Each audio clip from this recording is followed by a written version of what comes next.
మొత్తానికి ముద్రగడ పద్మనాభానికి సంబంధించినటువంటి సంతాప సభ అనేది ఇప్పుడు ఏపీ పొలిటికల్ సర్కిల్స్లో అయితే పెద్ద వైరల్గా మారింది.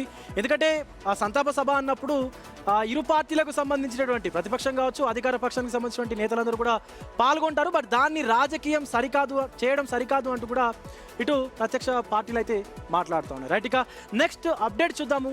మాజీ మంత్రి వైసీపీ నేత అంబటి రాంబాబుతో టీడీపీ ఎమ్మెల్యే బోండా ఉమ వేదికను పంచుకోవడం ఇప్పుడు సంచలనంగా మారింది, వివాదాస్పదమైంది కూడా. అయితే మాజీ ఇంటెలిజెన్స్ చీఫ్ ఏబి వెంకటేశ్వరరావు కూడా ఈ విషయంపై ట్వీట్ చేశారు.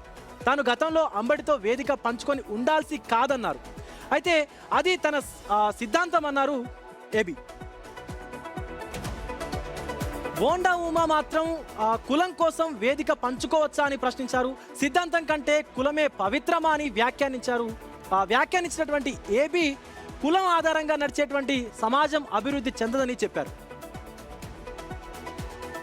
రైట్, మొత్తానికి ముద్రగడ పద్మనాభానికి సంబంధించినటువంటి సంతాప సభలు ఏవైతే జరుగుతూ ఉన్నాయో అవి పూర్తిగా పొలిటికల్ టర్న్స్ తీసుకుంటున్నాయి. సో ఇటు అధికారంలో ఉన్నటువంటి కూటమి ప్రభుత్వం నేతలు కావచ్చు, లేకపోతే అటు ప్రతిపక్షంలో ఉన్నటువంటి వైసీపీ నేతలు కావచ్చు, సో మాటల యుద్ధానికి అయితే దిగుతూ ఉన్నారు. సో మొత్తంగా ఇటు ముద్రగడ పద్మనాభానికి సంబంధించినటువంటి సంతాప సభ అయితే పొలిటికల్గా చాలా టర్న్స్ అయితే తీసుకుందనే చెప్పాలి.